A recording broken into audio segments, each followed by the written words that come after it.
ಈ ಭಾರತಾವನಿ ಅನಾದಿ ಕಾಲದಿಂದಲೂ ಸಂತರು ಸಾಧಕರು ನೆಲೆಸಿರುವ ಪುಣ್ಯಭೂಮಿ.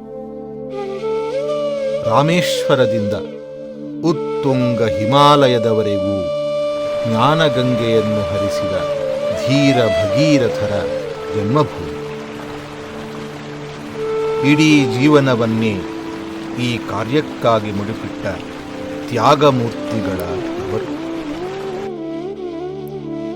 ಜಗತ್ತಿನಲ್ಲಿ ತುಂಬಿದ ಅಜ್ಞಾನವೆಂಬ ಕತ್ತಲನ್ನು ಓಡಿಸಿ ಜ್ಞಾನಜ್ಯೋತಿಯನ್ನು ಬೆಳಗಿಸಿದ ಜ್ಞಾನಿವರೇಣ್ಯರು ನಡೆದಾಡಿದ ಪಾವನ ನೆಲೆ.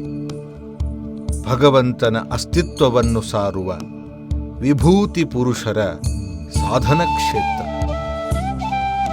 ಭೂಮಂಡಲದ ಸಮಸ್ತ ಜೀವರಾಶಿಗಳಿಗೆ ತಮ್ಮ ತಮ್ಮ ನಡವಳಿಕೆಗಳನ್ನು ಕಲಿಸಿಕೊಡುವ ವಿಶ್ವಗುರು.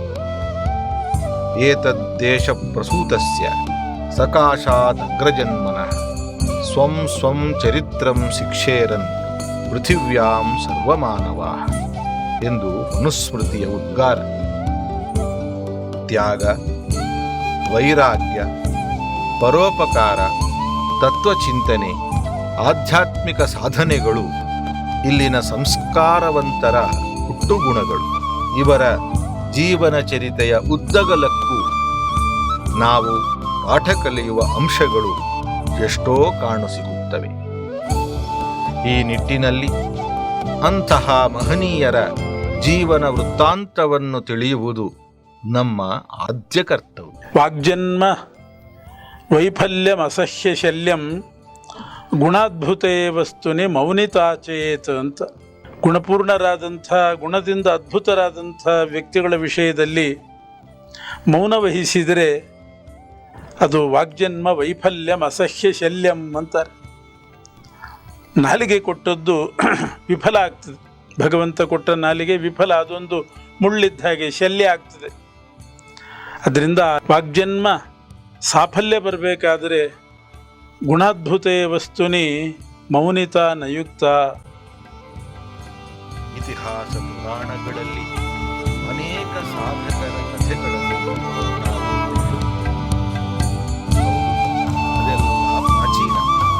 ಯಾಂತ್ರಿಕ ಯುಗದಲ್ಲಿ ಅಂತಹ ಸಾಧಕರು ಎಂಬ ಶಂಕೆ ಬರಬಹುದು. ಆದರೆ ಈ ಕಾಲದಲ್ಲೂ ಆ ಎತ್ತರಕ್ಕೇರುವ ಸಾಧಕರಿಗೆ ಅಂತಹ ಒಬ್ಬ ಅಪರೂಪದ ಸಾಧಕ ಪುರುಷರ ಜೀವನ ಚರಿತೆಯನ್ನು ನಿಮ್ಮ ಮುಂದೆ ಇಡಲು ಹೊರಟಿದ್ದೇವೆ.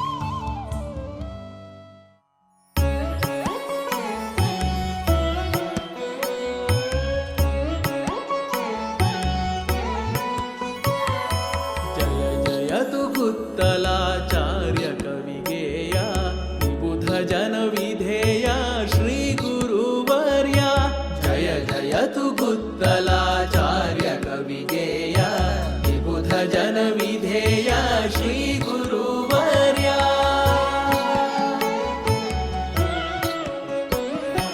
ಸನ್ಮೋದ ಸಂಜಾತ ಸತ್ಯಾತ್ಮಯತಿ ತಾತ ವಿದ್ವತ್ಸು ವಿಖ್ಯಾತ ಮಧ್ವಪೋತ. ಸನ್ಮೋದ ಸಂಜಾತ ಸತ್ಯಾತ್ಮಯತಿ ತಾತ ವಿದ್ವತ್ಸು ವಿಖ್ಯಾತ ಮಧ್ವಪೋತ. ಪ್ರಕಟಿತ ಬಹುಶಾಸ್ತ್ರ ಜಾತರಾಜಿತ ಗೋತ್ರ ರಂಗಾರ್ಯವರ್ಯ ಸುಯೋಗ್ಯ ಪೌತ್ರ.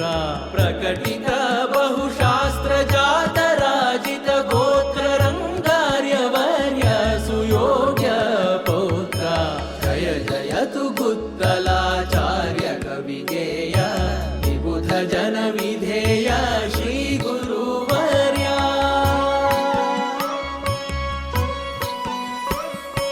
ವೇದಶಾಸ್ತ್ರ ವಿನೋದ ವ್ಯಾಸತ್ರಯಾಮೋದ ಪ್ರಕಟಿತ ಬಹುಭೇದ ದುರ್ವಾದಿ ಖೇದ.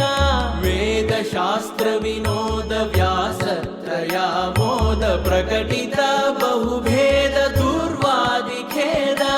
ವಿದ್ಯಾರ್ಥಿನತ ಪಾದ ವಿಹಿತ ಶಾಸ್ತ್ರ ಸುಬೋಧ ಕೃತ ವಿವಿಧವಾದ ತೋಷಿತ ಸತ್ಪ್ರಮೋದ. ವಿದ್ಯಾರ್ಥಿನತ ಪಾದ ವಿಹಿತ ಶಾಸ್ತ್ರ ಸುಬೋಧ ಕೃತ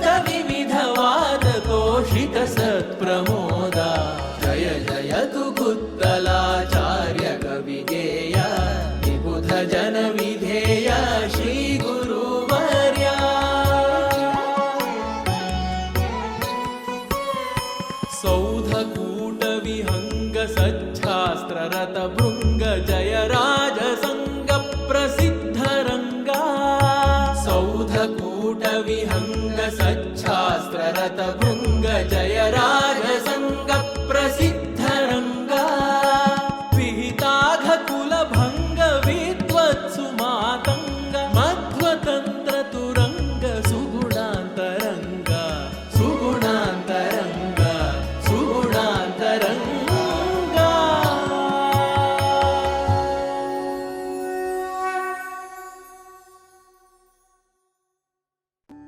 ಸನಾತನ ಧರ್ಮವೆಂಬ ವೃಕ್ಷದ ಮೂಲಬೇರು ಗುರುಗಳು. ಗುರುಗಳ ಉಪಸತ್ತಿ ತತ್ವಜ್ಞಾನಕ್ಕೆ ಮೂಲ ಕಾರಣ. ಗುರುವಿನ ಗುಲಾಮನಾಗುವ ತನಕ ದೊರೆಯದಣ್ಣ ಮುಕುತಿ. ಗುರುಗಳ ಅಧ್ಯಯನ, ತಪಸ್ಸು, ಗ್ರಂಥಲೇಖನ, ಪಾಠ ಪ್ರವಚನಗಳಿಂದ ಶಿಷ್ಯರು ತತ್ವಜ್ಞಾನವನ್ನು ಪಡೆದುಕೊಂಡು ಸ್ವತಃ ತಾವು ತಮ್ಮ ಶಿಷ್ಯರಿಗೆ ಆ ಜ್ಞಾನವನ್ನು ಪಸರಿಸುತ್ತಾರೆ. ಹೀಗೆ ಗುರು ಶಿಷ್ಯ ಪರಂಪರೆ ಅನಾದಿ ಕಾಲದಿಂದ ಅನೂಚಾನವಾಗಿ ಸಾಗುತ್ತಾ ಬಂದಿದೆ. ಈ ನಿರಂತರ ಅಧ್ಯಯನ, ಅಧ್ಯಾಪನ, ವ್ಯಾಖ್ಯಾನ ಪರಂಪರೆಯಿಂದ ವಂಶ ಪಾರಂಪರಿಕವಾಗಿ ಈ ಪುಣ್ಯದ ನೆಲೆಯಲ್ಲಿ ಶಾಸ್ತ್ರಲಕ್ಷ್ಮಿಯು ನರ್ತಿಸುತ್ತಿದ್ದಾಳೆ. ಈ ಮನೆತನಗಳಲ್ಲಿ ಯತಿವರೇಣ್ಯರು, ಸಾಧಕರಾದ ಅನೇಕ ಗೃಹಸ್ಥ ವಿದ್ವಾಂಸರು, ಟೀಕಾ ಟಿಪ್ಪಣಿಕಾರರು ಅವತಾರ ಮಾಡಿ ಮಧ್ವವಾಂಗ್ಮಯಕ್ಕೆ ತಮ್ಮದೇ ಆದ ವಿಶಿಷ್ಟ ಕೊಡುಗೆಯನ್ನು ಕೊಟ್ಟಿದ್ದಾರೆ. ಅಂತಹ ಮಾಧ್ವ ಪರಂಪರೆಗೆ ಸೇರಿದ ಮನೆತನಗಳಲ್ಲಿ ಗುತ್ತಲ ಮನೆತನವು ಪ್ರಸಿದ್ಧವಾಗಿದೆ.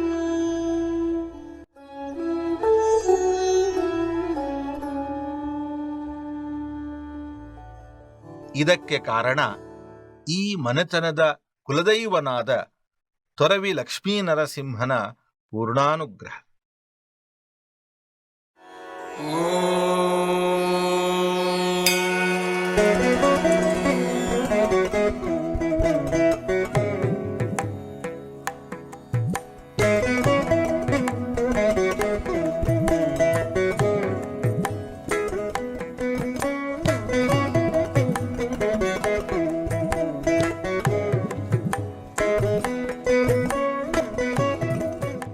ಯದ್ಭ್ರೂ ವಿಜೃಂಭಜನಿತೋತ್ಕಟ ವಿಸ್ಫುಲಿಂಗ ದಗ್ಧಾಖಿಲಾಸುರಗಣಂ ಸ್ವಜನೇಷ್ಟ ರೂಪಂ ಉದ್ಯನ್ನವಾರ್ಕ ರುಚಿರೋರು ರುಚಿಂ ಶರಣ್ಯಂ ತಂ ತೋರವಾಖ್ಯನ್ಹರಿಂ ಕುಲಪಂ ಭಜೇಮ.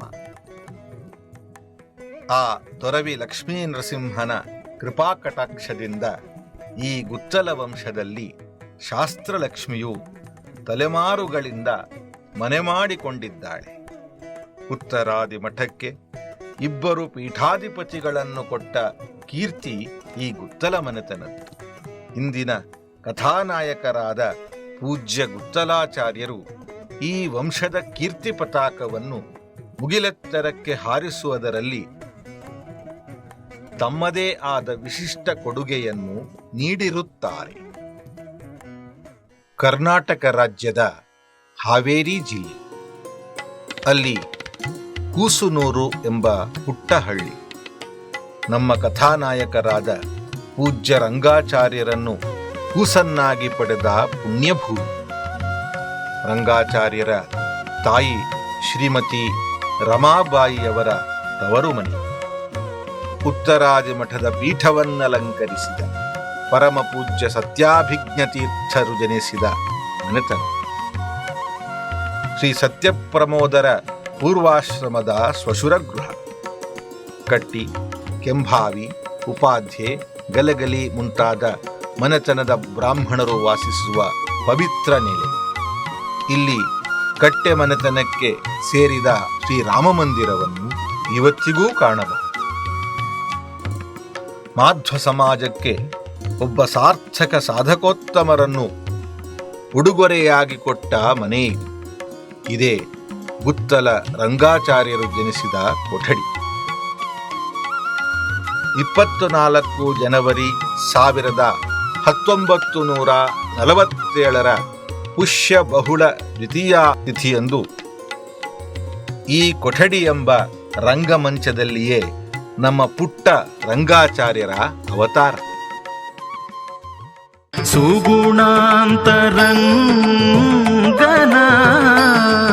ಆಡಿಸಿದಳ್ಯ ಶೋದೆ ಜಗದೋದ್ಧಾರನ. ಮಧ್ವ ಸಿದ್ಧಾಂತವೆಂಬ ರಂಗಮಂಟಪವನ್ನೇರಿ ಅದ್ಭುತ ಚರಿತಗಳಿಂದ ಎಲ್ಲರ ಮನೋನಯನಗಳನ್ನ ಸೂರೆಗೊಳ್ಳುವ ಸುಧಾ ವಿಶಾರದ ಗುತ್ತಲ ರಂಗಾಚಾರ್ಯರ ಪ್ರಾದುರ್ಭಾವ. ಆ ದಿನಗಳಲ್ಲಿ ಗುತ್ತಲ ಗುರುರಾಜಾಚಾರ್ಯರು ಮೈಸೂರಿನಲ್ಲಿ ವಾಸವಾಗಿದ್ದರು.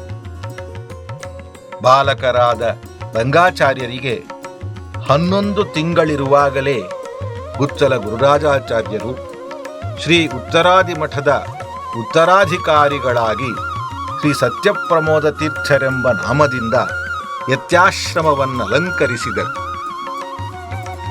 ತಮ್ಮ ಮನವನ್ನಾಳಬೇಕಾದ ತಂದೆಯವರು ಜಗವನ್ನೇ ಆಳಲು ಆಯ್ಕೆಯಾದರು. ಜಗದ್ಗುರುಗಳ ಜೊತೆ ಪುಟ್ಟ ರಂಗಾಚಾರ್ಯರು ಮಠದಲ್ಲಿಯೇ ಬೆಳೆದರು. ಆರಂಭದ ಪಾಠವನ್ನು ಶ್ರೀಪಾದಂಗಳವರೇ ಹೇಳಿದರು. ಗುತ್ತಲ ರಂಗಾಚಾರ್ಯರು ನಾವು ಸಣ್ಣಾಚಾರ್ಯ ಅಂತ ಕರೀತಾ ಇದ್ವಿ.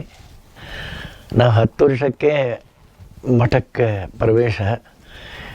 ಇನ್ನು ಗುತ್ತಲಾಚಾರ್ಯ 2-3 ವರ್ಷ ಸಣ್ಣ ಮಗು, ಅವನ್ನ ಎತ್ಕೊತಾ ಇದ್ವಿ ನಾವೆಲ್ಲ. ಒಳ್ಳೆ ಜಗಳ ಗೀಗಳ ಅಂಬೋದು ಗೊತ್ತೇ ಇಲ್ಲ ಅವರಿಗೆಲ್ಲ, ಸಣ್ಣ ವಯಸ್ಸಿಂದಲೂ ಕೂಡ. ಆಗಿಂದಲೇ ಶಬ್ದ, ಅಮರ, ಕೋಶ ಎಲ್ಲ ಮುಖೋದ್ಗತ. ಅವರು ಒಂದು ಸಾರ್ತಿ ಹೇಳಿಬಿಟ್ರೆ ಮರೆಯೋಣೇ ಇಲ್ಲ. ಸತ್ಯಪ್ರಮೋದರು ಅಪರೂಪ ಶ್ಲೋಕಗಳೆಲ್ಲ ಹೇಳೋರು. ಅದು ಹಾಗೆ ಅವರಿಗೆ ಮುಖೋದ್ಗತ ಆಗ್ತಾಯಿತ್ತು. ಸುಧಾದಿ ಗ್ರಂಥಗಳೆಲ್ಲ ಅವರು ಏನೇ ಪ್ರಶ್ನೆ ಕೇಳಿದ್ರೆ ಇಲ್ಲಿದೆಲ್ಲ ನೋಡು, ಅಲ್ಲಿ ವ್ಯಾಖ್ಯಾನ ಇದೆ ನೋಡು ಅಂತ ಹೇಳೋರು ಗುತ್ತಲಾಚಾರ್ಯರು. ಅಷ್ಟು ಮೇಧಾಶಕ್ತಿ. ನಾವೆಲ್ಲ ಅವ್ರ ಜೊತೆಗೆ ಸೇರಿಕೊಂಡೇ ಮಠದಲ್ಲಿ ಇರ್ತಾ ಇದ್ವಿ. ಒಂದೇ ಕಡೆ ಮಲ್ಕೊಂಬೋದು, ಸ್ನಾನ ಗೀನ ಇದೆಲ್ಲ. ಸ್ವಾಮಿಗಳು ಮಗ ಅಂತಂಬೋ ಗರ್ವನೇ ಅವ್ರಿಗಿಲ್ಲ. ಸಾಮಾನ್ಯ ನಾವೆಲ್ಲ ಇದ್ದಾಗೆ ನಮ್ಮ ಜೊತೆಗೆ ಮತ್ತೆ ಆಟ ಆಡ್ಕೋಬೋದು, ಓದೋದು ಇದೆಲ್ಲ ಮಾಡ್ತಾ ಇದ್ವಿ. ನಾವು ಜಗಳನೂ ಆಡ್ತಾ ಇದ್ವಿ ಅವ್ರ ಜೊತೆಗೆ. ಹಾಗಾಗಿ ಅವ್ರ ಜೊತೆಗೆ ಇರೋಣವೇ ಒಂದು ಅದ್ಭುತವಾದ ಸನ್ನಿವೇಶ. ಶ್ರೀ ಸತ್ಯಪ್ರಮೋದರು ಸಂಚಾರ ಕ್ರಮೇಣ ಬದರಿ ಯಾತ್ರೆಗೆ ತೆರಳಿದರು. ಆಗ ಕೆಲ ಕಾಲ ರಂಗಾಚಾರ್ಯರು ಕೂಸುನೂರು, ಕರಜಿಗೆ ಗ್ರಾಮಗಳಲ್ಲಿ ವಾಸವಾಗಿದ್ದರು.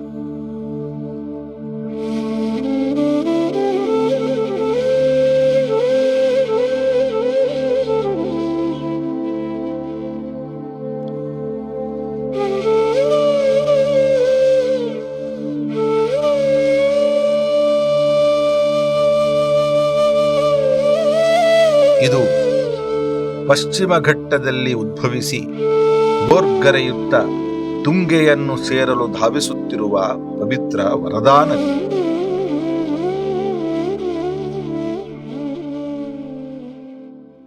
ಇದು ನದಿಯ ಪುಣ್ಯವಾಯುವಿನಿಂದ ಸೇವಿತವಾದ ಕರಜಿಗಿ ಎಂಬ ಪುಟ್ಟ ಹಳ್ಳಿ. ಪ್ರಾಚೀನ ಪಾಂಡುರಂಗ ವಿಠಲನ ಸನ್ನಿಧಾನ. ಪೂಜ್ಯ ರಂಗಾಚಾರ್ಯರು ತಮ್ಮ ಬಾಲ್ಯದ ದಿನಗಳನ್ನು ಕಳೆದ ಪುಣ್ಯಭೂಮಿ. ಹಿರಿಯ ರಂಗಾಚಾರ್ಯರು ಕರಜಿಗಿ ಪ್ರಾಣದೇವರ ಉಪಾಸಕರು, ವೈರಾಗ್ಯ ಸಂಪನ್ನರು. ಇದು ವರದಾ ತೀರವಾಸಿ ಕರಜಿಗಿ ಪ್ರಾಣದೇವರ ದೇವಸ್ಥಾನ. ಇಲ್ಲಿ ರಂಗಾಚಾರ್ಯರು ಮುಖ್ಯ ಪ್ರಾಣದೇವರ ವಿಶೇಷ ಸೇವೆಯನ್ನು ಗೈದರು. 108 ಬಾರಿ ಮಹಾಭಾರತ ತಾತ್ಪರ್ಯ ನಿರ್ಣಯದ ಪಾರಾಯಣವನ್ನು ಮಾಡಿದ ಪುಣ್ಯ ವಿಶೇಷದಿಂದ ಗುತ್ತಲ ಗುರುರಾಜರಂತಹ ಶ್ರೇಷ್ಠ ಪುತ್ರರನ್ನು ಪಡೆದರು. ಇದು ಅವರು ವಾಸವಾಗಿದ್ದ ಮನೆ.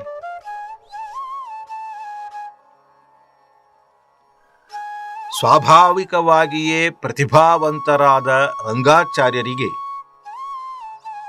ಚಿಕ್ಕ ಚಿಕ್ಕ ವಯಸ್ಸಿನಲ್ಲೇ ಉಪನಯನವನ್ನು ಮಾಡಿಸಲು ಶ್ರೀಪಾದಂಗಳವರು ನಿಶ್ಚಯಿಸಿದರು.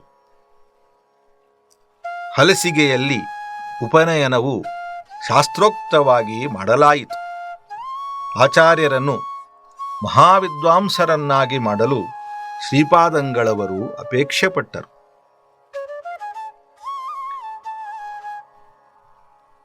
ಕರಜಿಗೆಯಲ್ಲಿ ಆಚಾರ್ಯರಿಗೆ ಆರಂಭದ ಪಾಠದ ವ್ಯವಸ್ಥೆ ಮಾಡಲಾಯಿತು.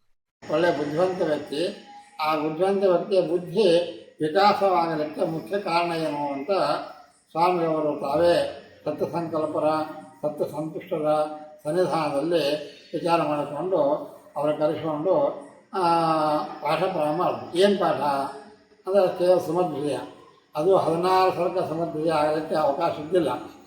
ಕೇವಲ 1 ಮತ್ತು 16 ಹಾಗೂ 10 ಆ 3 ಸರ್ಕದ ಪಾಠವನ್ನು ನನ್ನ ಜೊತೆಯನ್ನು ಮಾಡಿಕೊಂಡು ಪ್ರಾರಂಭ ಆಯಿತು. ಯಾಕೆ ಅಂದರೆ ಆ ಸಮೃದ್ಧಿ ವಿಜಯದ ಮಹತ್ವ ಸ್ವಾಮಿಗಳವರು ಸಾಕಷ್ಟು ತಮ್ಮ ಅನುಭವಕ್ಕೆ ತಂದುಕೊಂಡವರು. ಆಗಾಗ ಹೇಳ್ತಿದ್ರು, ಪ್ರತಿನಿತ್ಯಲ್ಲೂ ಕೂಡ 10ನೇ ಸರ್ಕದ ಪಾಲನೆ ಮಾಡಿ ಪ್ರಾಣಜಯ ಅಭಿಷೇಕ ಮಾಡಬೇಕು. ಯಾಕೆ ಅಂತ ಹೇಳಿದ್ರೆ ಇಷ್ಟೆಲ್ಲ ನಾನು ಸ್ಥಾನಮಾನಕ್ಕೆ ವಿದ್ಯಾಕ್ಕೆ ಬಂದದ್ದೇ ಮುಖ್ಯವಾದ ಸಮುದ್ರವಿಜಯ ಕಾರಣ. ಆ ಸಮುದ್ರವಿಜಯ ಒಂದು ಆಯಿತು ಅಂತಂದರೆ ಇಡೀ ಜೀವನದಲ್ಲಿ ಆಚಾರ ಸಂಪೂರ್ಣ ಗ್ರಂಥಗಳ ಪಾಠ ಪ್ರವಚನ ಖಂಡಿತ ಆಗ್ತದೆ. ಇದು ನನ್ನ ಅನುಭವ ಅಂತ ಹೇಳ್ಕೊಂಡು ಆಚಾರವನ್ನು ಕರೆಸಿ ಪ್ರಾರಂಭ ಮಾಡಿದ್ರು. ಆ ಪ್ರಾರಂಭ ಮಾಡಿದ್ರು ಸಮುದ್ರ ಅಲ್ಲೇ ಮೈಸೂರಾಗಿರೋ ಕಾಲಕ್ಕೆ ಉಳಿದ ಜನರೆಲ್ಲ ಪಾಪ ಊರು ನೋಡ್ಲಿಕ್ಕೆ ಅಲ್ಲಿ ಹೋಗ್ಬೇಕು. ನಾನು ಅವರಿಬ್ಬರೇ ಮನ್ಯಾಗ ಮಠದಾಗ ಕೂತಿರಬೇಕು. ಆ ವಯಸ್ಸಿನೊಳಗ ಆ ರೀತಿಯಾಗಿ ಆ ಸಮುದ್ರದ ಪಾಠ ಆಯಿತೋ ಇಲ್ಲೋ, ಅದು ಎಲ್ಲಿಂದ ಅವರಿಗೆ ಸ್ಫೂರ್ತಿ ಬಂತು, ಭಗವಂತ ಯಾರಿಗೂ ಅನುಗ್ರಹ ಮಾಡಿದೋ, ಟೀಕಾಕರ್ತರ ವಿಶೇಷವಾದ ಅನುಗ್ರಹ. ಮುಂದೆ ಪಾಠ ಪ್ರಾರಂಭ ಆದರೆ ಕೊಯಂಬತ್ತೂರಾಗ ನಾವೆಲ್ಲರೂ ಕೂಡ ಇದ್ವಿ. ಸುಮಾರು 10-12 ಜನರ ಒಂದು ಸಹಾಧ್ಯಾಯಗಳ ಒಂದು ಗುಂಪು. ಅದರೊಳಗೆ ಆಚಾರ್ಯವರಿಗೆ ಎಲ್ಲರಿಗೂ ಕೂಡ ಅನುವ್ಯಾಖ್ಯಾನ ಕಂಠಪಾಠ ಮಾಡಲಿಕ್ಕೆ ಕೊಯಂಬತ್ತೂರ ಹೇಳಿದರೆ ಕೇವಲ 3 ದಿವಸವಾಗಿ ಆಚಾರ್ಯವರು ಎಲ್ಲರಿಗಿಂತಲೂ ಕೂಡ ಮೊಟ್ಟ ಮೊದಲ ಅನುವ್ಯಾಖ್ಯಾನ ಅಧ್ಯಾಯಗಟ್ಟಲೆ ಒಂದು ಅಧ್ಯಾಯಗಟ್ಟಲೆ ಅನುವ್ಯಾಖ್ಯಾನ ಕಂಠಪಾಠ ಮಾಡಿ ತೋರಿಸಿದ್ದೆ ಮೊಟ್ಟ ಮೊದಲ ಆಚಾರ್ಯವರು. ಹಾಗಾಗಿ ಅವತ್ತಿಂದ ಅವರ ಒಂದು ಬುದ್ಧಿ ಕೌಶಲ್ಯ ಅದು ಹೊರಗೆ ಬರ್ದ ತಮ್ಮ ಹಿರಿಯರಾದ ರಂಗಾಚಾರ್ಯರು, ಅಜ್ಜ ಪಿತಾಮಹರು ಅವರ ವಿಶೇಷ ಅನುಗ್ರಹ ಇದ್ದಕ್ಕಾಗಿ ಆ ಶಾಸ್ತ್ರ ದೀಕ್ಷೆನೂ ಪ್ರಾರಂಭ ಆಯಿತು. ತರ್ಕ ಹೋಗಿದೆ. ನಮ್ಮ ಮಠದಲ್ಲಿ ವಿಜೇಂದ್ರಾಚಾರ್ಯ ಅಷ್ಟಭಕ್ತರು ಅಂತ ಹೇಳಿ ಒಳ್ಳೆಯ ತಾರ್ಕಿಕರು. ಅವರು 70 ಕೃಷ್ಣಾಚಾರ್ಯ ಶಿಷ್ಯರವರು. ತರ್ಕ ಸಂಗ್ರಹ ಹಿಡ್ಕೊಂಡು ಪ್ರತಿಯೊಂದಕ್ಕೂ ಶಾಬ್ದವಾದ ದ್ರವ್ಯಗಣ ಕ್ರಮಸಾನ ವಿಶೇಷ ಸಮಯ ಭಾವ ಸತ್ತ ಪದಾರ್ಥ ಇದಕ್ಕೆಲ್ಲ ತರ್ಕದ ಜೊತೆ ಕೂಡ ಹೇಳೋರು ಸ್ವಾಮಿಗಳು. ಇನ್ನೂ ಒಂದು ಜ್ಞಾಪಕ ಇದೆ. ನರಸಿಂಹ ವಸಕ್ಷೂರು ಪ್ರತ್ಯೂಹ ತಿಮಿರಾಪಹಂ ಪಣಪತ್ಯ ವ್ಯಾಕರಿಷೆ ಮಾಯಾವಾದಸ್ಯ ಖಂಡನಂ ಅಂತ ಹೇಳಿ ಟೀಕಾರರ ಮಂಗಲಾಚರಣ ಶ್ಲೋಕ ಮಾಯಾವಾದ ಖಂಡನಕ್ಕೆ ಅಸಖ್ಯವರು ಪ್ರತ್ಯೂಹ ತಿಮಿರಾಪಹಂ ಅಂದ್ರೇನು ಅಂತೇಳಿ ಅದಕ್ಕೆ ಮುಂದೆಯಾಗಿ ಗಾಢಾಂಧಕಾರ ಸದೃಶ ಇಷ್ಟ ವಿರೋಧಿತ್ವ ಪ್ರಯೋಜ್ಯ ದ್ವೇಷ ವಿಷಯ ತಾವತ್ ಬಹುಸಂಖ್ಯಾಕ ವಿಜ್ಞಾನಾಶಕೋ ಅರ್ಥ ಪೂರ್ತಿ. ಅಸಖ್ಯವರು ಪ್ರತ್ಯೂಹ ತಿಮಿರಾಪಹಂ ಅಂದರೆ ಇದು ಸಾಧ್ಯವಾದ. ಏನಾದರೂ ಮರ್ತೋಗಿದ್ದರೆ ಆಚಾರ್ಯನ ಕರ್ಕೊಂಬಾರ ಅಂತ ಇದ್ರು. ಆವಾಗ ಅಲ್ಲಿ ನಮಗೆ ಪಾಠ ಹೇಳ್ತಕ್ಕಂಥ ಗುರುಗಳು ಅನೇಕ ಜನ ವಿಜೇಂದ್ರಾಚಾರ್ಯರು ಅಂತ ನ್ಯಾಯಶಾಸ್ತ್ರದ ಪಾಠವನ್ನು ಹೇಳಿದವರು. ವರಖೇಡಿ ನರಸಿಂಹಾಚಾರ್ಯರು ಅವರು ವೇದಾಂತ ಶಾಸ್ತ್ರಗಳನ್ನು ಅವರು ಕೆಲವರು ಹೇಳಿದರು. ಅದಲ್ಲದೆ ಇನ್ನೂ ಅನೇಕ ಬಿಂದಾಚಾರ್ಯರು, ರಾಜಾಚಾರ್ಯರು ಅಂಥೇಳಿ ಅವ್ರಲ್ಲ ಮೊದಲಿನ ಚಿಕ್ಕ ಪಾಠಗಳನ್ನು ಶಬ್ದರೂಪಾವಲಿ, ಸಮಾಜಚಕ್ರ ಅಂಥದ್ದೆಲ್ಲ ಹೇಳಿದವರು ಅವರು ರಾಜಾಚಾರ್ಯರು ಮುಂತಾದವರು. ಮತ್ತು ನ್ಯಾಯಸುಧಾ ಮೇಲೆ ನಮ್ಮಂಗೆ ವಿಸ್ತಾರ ಯಾರಿಗೂ ಪಾಠ ಹೇಳಿಲ್ಲ. ನಮ್ಮ ಜೊತೆಗೆ ಗುತ್ತಲಾಚಾರ್ಯರು ಇದ್ದರು, ಕೋಸೂರಾಚಾರ್ಯರು ಎಲ್ಲರೂ ಇದ್ದರು. ಒಂದು 20 ಜನ ಸರಿಯಪ್ಪತ್ತೆ ಅಂತಂಬ ಮಂಗಲಾಚರಣ ಶ್ಲೋಕನೇ 2 ತಿಂಗಳು ಪಾಠ ಹೇಳಿದ್ರು. ದಿನೋ ಹೊಸ ಹೊಸ ಹೊಸ ವಿಚಾರಗಳು. ನಮ್ಮಲ್ಲಿ ಗುತ್ತಲಾಚಾರ್ಯರು ಅದು ಏನು ದೇವರು ಕೊಟ್ಟು ಶಕ್ತಿ ಇರೋ 10 ಜನ್ಮನೇ ನೈತ್ ಪಟ್ಟಿದಂತೆ ಅಂತಾರಲ್ಲ, ಹಾಗೆ ನಮಗೂ ಅವ್ರಿಗೂ ವಾಕ್ಯ ಅರ್ಥ ಬೀಳ್ತಾಯಿತ್ತು. ಒಂದು ಶಬ್ದಕ್ಕೆ ಹೀಗೆ ಅರ್ಥ ಹೇಳಬೇಕು ಅಂತ ಗಂಟನಗಟ್ಟಲೆ ಆಮೇಲೆ ಸ್ವಾಮಿಗಳು ಆಚಾರ್ಯ ಹೇಳಿ ಸರಿ ಅಂತ, ನಿಮ್ಮ ಮಗ ಅಂತ ಹೇಳಿ ಸರಿ ಅಂತ. ಹಂಗೆಲ್ಲ ಶಾಸ್ತ್ರ ವಿಚಾರದಲ್ಲಿ ಏನು ಮಾಡ್ತಾರೋ ಅಲ್ಲ ಪ್ರಾಮಾಣಿಕವಾಗಿದೆ, ನೀ ಹೇಳು ಏನು ದೋಷ ಇದೆ ಹೇಳು ಅಂತ ಹೇಳು. ಎಲ್ಲ ಪಾಠಗಳು ಇಲ್ಲೇ ಇದ್ದಾಗ ಕೂಡ ಅವರು ಖರ್ಜಿಗೆ ಹೋಗ್ತಾ ಇದ್ರು. ಹಾಗಾಗಿ ಆ ಸಮಯದಲ್ಲಿ ಪಾಠಗಳು ಶ್ರವಣ ಅವ್ರ ತಲೆ ಮೇಲೆ ಕೈ ಇಡ್ತಾ ಇದ್ದರೆ ಎಲ್ಲ ಬಂದ್ಬಿಡ್ತಾಯಿದ್ರು. ಕೆಲವು ದಿವಸ ನಾನು ಅನೇಕ ಕಾರಣಗಳಿಂದ ಮಠ ಬಿಟ್ಟು ಊರೊಳಗಿರ್ಬೇಕಂತ ಪ್ರಸಂಗ ಬಂತು. ಆ ಊರಾಗಿರ್ಬೇಕಂತ ಸಂದರ್ಭ ಬಂದಾಗ ಸ್ವಾಮಿಗಳು ನನಗೆ ನಿತ್ಯದಲ್ಲಿ ಪತ್ರಮುಖದಿಂದ ಎಷ್ಟೋ ಪರಿಷ್ಕಾರಗಳನ್ನು ಅವನ್ನೆಲ್ಲ ಬರೆದು ಕಳಿಸ್ತಾ ಇದ್ದರು. ಅದನ್ನು ನೋಡಿಕೊಂಡು ನಾನು ಅವನ್ನೆಲ್ಲ ತಯಾರು ಮಾಡಿ ಸ್ವಾಮಿಗಳಿಗೆ ಒಪ್ಪಿಸ್ತಾ ಇದ್ದೆ. ಹೀಗೆ ಈ ರೀತಿಯಾಗಿ ನಮಗೆ ಸ್ವಾಮಿಗಳು ಅನೇಕ ರೀತಿಯಾಗಿ ಅಧ್ಯಯನ ಮಾಡಲಿಕ್ಕೆ ಉಪಯೋಗ ಬೀಳುವಂತೆ ಮಾಡಿದ್ದಾರೆ. ರಾಜಗೋಪಾಲಪುರದಲ್ಲಿ ಆಚಾರ್ಯರಿಗೆ ಮತ್ತು ಇತರ ಶಿಷ್ಯರಿಗೆ ವಿಸ್ತಾರವಾಗಿ ಎಲ್ಲ ಟಿಪ್ಪಣಿಗಳ ಸಮೇತ ಸುಧಾಪಾಠವನ್ನು ಹೇಳಿದರು.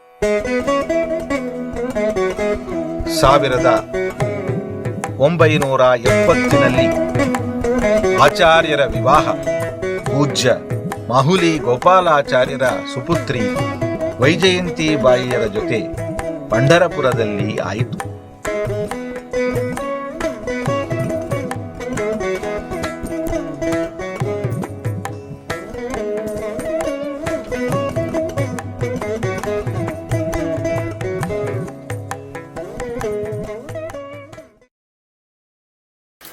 ನಮ್ಮ ಪರಮ ಪೂಜ್ಯ ಆಚಾರ್ಯರ ಅವರ ಅಳಿಯಂದ್ರ ಆದರು. ನನಗೊಂದು ಸೌಭಾಗ್ಯ ಏನು ಅಂದರೆ ಪರಮ ಪೂಜ್ಯ ಗುತ್ತಲಾಚಾರ್ಯರ ವಿವಾಹದಲ್ಲಿ ಸೇವೆ ಮಾಡುವ ಸೌಭಾಗ್ಯ. ನಾನು ಆಚಾರ್ಯರ ಶಿಷ್ಯ, ಹೀಗಾಗಿ ನಾವೆಲ್ಲ ಹೆಣ್ಣಬೀಗರು. ಪಂಢರಾಪುರದಲ್ಲಿ ವಿವಾಹವಾಯಿತು. ನಮಗೆ ಅತ್ಯಂತ ಬಾಂಧವರಂತಲೇ ವರ್ತನೆ ಮಾಡಿದೆ. ದೂರ ನೋಡಲಿಕ್ಕೆ ನಮಗೆ ಅವ್ರು ನೋಡಿದ್ರೆ ಗಾಬರಿ ಆಗ್ತಿತ್ತು. ಆದರೆ ಸಾಮೀಪ್ಯ ಬಂದಂಗೆ ಅವರೊಬ್ಬರು ಕರುಣಾಮೂರ್ತಿಗಳು ಅಂತ ನಮಗನಿಸ್ತು. ವಿವಾಹದ ನಂತರ ಕೆಲವು ವರ್ಷಗಳ ಕಾಲ ಕರಜಿಗಿಯಲ್ಲಿಯೇ ನವದಂಪತಿಗಳು ವಾಸವಾಗಿದ್ದರು. ಮಧ್ಯಗೇಹ ದಂಪತಿಗಳ ತಪಸ್ಸಿನ ಫಲದಿಂದ ಸರ್ವಜ್ಞರಾದ ವಾಯುದೇವರು ಮಧ್ವಾಚಾರ್ಯರಾಗಿ ಅವತರಿಸಿದಂತೆ ಪೂಜ್ಯ ಆಚಾರ್ಯ ದಂಪತಿಗಳ ನಿರಂತರ ತಪಃಫಲದಿಂದ ಹಾಗೂ ಶ್ರೀ ಸತ್ಯಪ್ರಮೋದ ತೀರ್ಥರ ಪರಮಾನುಗ್ರಹದಿಂದ 1973 ಮುಂಬಯಿ ಮಹಾನಗರದಲ್ಲಿ ಮುಂದಿನ ಸರ್ವಜ್ಞ ಪೀಠವನ್ನೇರುವ ಸರ್ವಜ್ಞಾಚಾರ್ಯರ ಜನನವಾಯಿತು.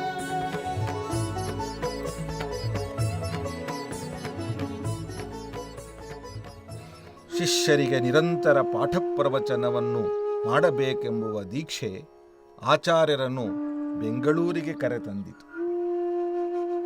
ತಮ್ಮ ಚಿಕ್ಕ ಪರಿವಾರದೊಂದಿಗೆ ಆಚಾರ್ಯರು ಬೆಂಗಳೂರಿನಲ್ಲಿ ನರಸಿಂಹರಾಜ ಕಾಲನಿಯಲ್ಲಿ ವಾಸ್ತವ್ಯರಾದರು.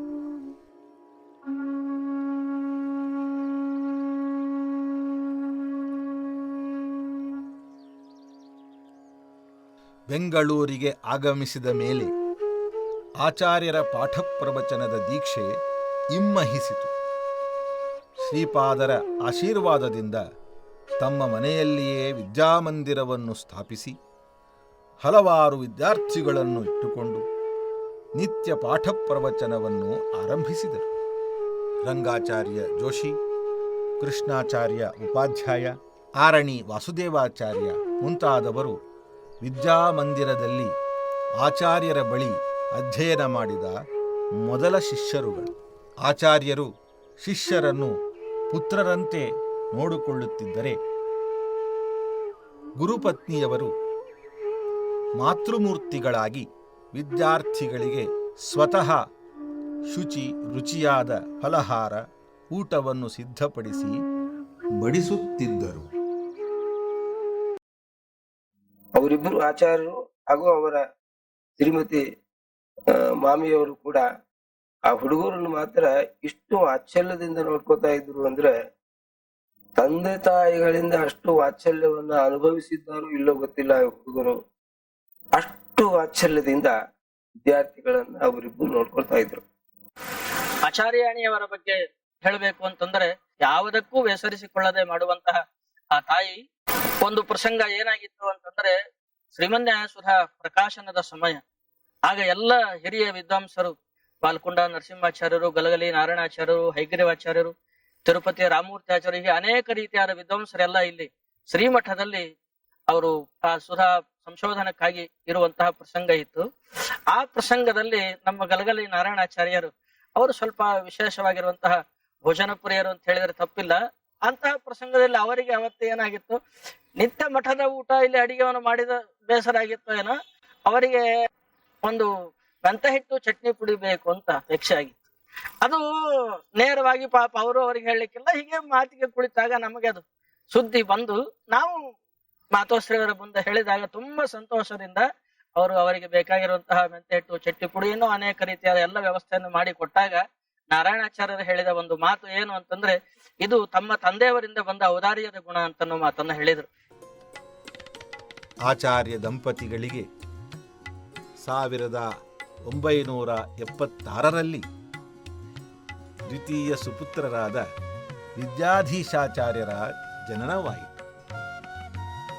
ನಂತರ ಸೀತಾದೇವಿ ಎಂಬ ಸುಪುತ್ರಿಯ ಜನನವೂ ಆಯಿತು. ಅವರ ಪೂಜಾ ವೈಭವ, ಪೂಜಾ ನೋಡ್ಬೇಕು. ಅವ್ರ ಮನೆಯಲ್ಲಿ ಎಷ್ಟು ದೊಡ್ಡ ಮಂಟಪದಲ್ಲಿ ಪೂಜಾ ಮಾಡ್ತಾ ಇದ್ರೆ 2 ಕಣ್ಣು ಸಾಲೋದಿಲ್ಲ. ಹೀಗೆ ಪಾಠ, ಪೂಜಾ, ಗ್ರಂಥಾವಲೋಕನ, ಗ್ರಂಥ ರಚನೆ, ವೃತ ಉಪವಾಸಾದಿಗಳು ಎಲ್ಲನೂ ಅತ್ಯುತ್ತಮ ರೀತಿಯಲ್ಲಿ ಅವರು ತಮ್ಮ ಜೀವನದಲ್ಲಿ ಮಾಡಿದರು.